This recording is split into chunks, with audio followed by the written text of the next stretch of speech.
ইরাকে এক নাস্তিকের জন্ম হয়েছিল, মাজুসি নাস্তিক মুলহিদ। সে বলে বেড়াচ্ছিল আমি স্রষ্টায় বিশ্বাস করি না, কারণ স্রষ্টা দেখা যায় না। ইরাকের লোকেরা বলল আমাদের একজন ইমাম আছে, নাম নু'মান ইবনে সাবিত। কি নাম? নু'মান ইবনে সাবিত, যাকে আমরা ইমাম আল আযম আবু হানিফা বলে চিনি। সবাই বলল তুমি যে স্রষ্টারে খুঁজে পাও না, আমাদের ইমাম তোমারে স্রষ্টা দেখায় দিবে। সুবহানাল্লাহ পড়েন। সে বলল ঠিক আছে, তাহলে তোমাদের ইমামরা আসতে বলো। কবে? সামনের জুমাবারে ঠিক ভর দুপুরে, দুপুর 2টার দিকে জুমার নামাজের পরে আমিও আসবো, তোমার ইমামও আসবে, ডিবেট হবে। দেখি আমি স্রষ্টার বিপক্ষে আর তোমাদের ইমাম স্রষ্টার পক্ষে, দেখি কে জিতে যায়। এই ডিবেট দেখার জন্য হাজার হাজার মানুষ এসেছে ইরাকের কুফা নগরীতে, হাজার হাজার মানুষ এসেছে। ওই নাস্তিকও এসেছে যে আল্লাহকে বিশ্বাস করে না, স্রষ্টাকে বিশ্বাস করে। সবাই এসেছে, আসে নাই শুধু ইমাম আবু হানিফা। নাস্তিক কয় তগো ইমাম ডরাইছে। কি বলে?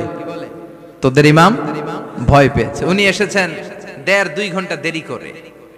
1.5 ঘন্টা দেরি করে যখন উনি আসলেন, নাস্তিক বলে আপনার সাথে কোনো কথা নাই, আপনার তো সময়ের জ্ঞানই নাই, আপনার সাথে কিসের আলাপ? ইমাম আবু হানিফা বললেন ইনদি উযর, আমার ওজর আছে। কি ওজর? তিনি বললেন আমি যখন ঘর থেকে বেরোই আমার বাড়ির সামনে বিশাল এক নদী পড়ে যায়, আর এই নদী পেরোতে আমার নৌকা ব্যবহার করতে হয়। আজকে এসে দেখি নৌকাও নাই, মাঝিও নাই, কিচ্ছু নাই। কিভাবে পার হবো? হঠাৎ দেখলাম নদীর পাশে বিশাল বড় গাছ, গাছটা হঠাৎ এমনি এমনি 2 টুকরা হয়ে গেল। গাছ থেকে বিশাল কাঠের তক্তা বের হয়ে গেল, তক্তাগুলো অটোমেটিক্যালি জোড়া লেগে নৌকা হয়ে গেল। এই নৌকা মাঝি ছাড়া সা করে আমার সামনে চলে এলো। আমি নৌকায় বিসমিল্লাহ বলে বসে পড়লাম। হঠাৎ নৌকা আমারে টান দিয়ে ওপারে নিয়ে এলো। তারপর আমি আপনার এই ময়দানে ছুটে এসেছি। এই যে গাছ কাটা, তক্তা হওয়া, নৌকা হওয়া, মাঝি ছাড়া চলা, এই প্রসেসিং হতে আমার 2 ঘন্টা সময় লেগেছে। I am extremely sorry for that, আনা আসিফ জিদ্দান, আমি দুঃখিত।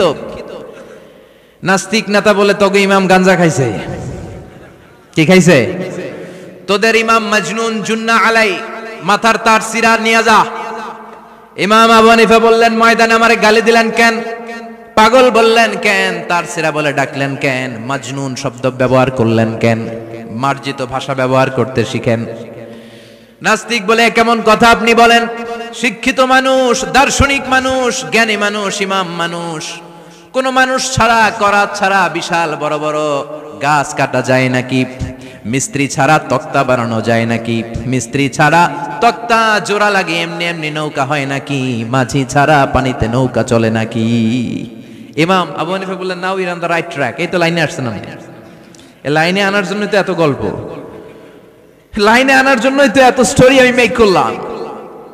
আপনার কথা থেকেই যদি ধরি, করাত ছাড়া গাছ কাটা যায় না, এমনি এমনি তক্তা হয় না, এমনি এমনি নৌকা হয় না, মাঝি ছাড়া নৌকা এমনি এমনি চলে না, তাহলে আকাশ কেমন করে এমনি এমনি হলো? জমিন কেমন করে এমনি এমনি হলো?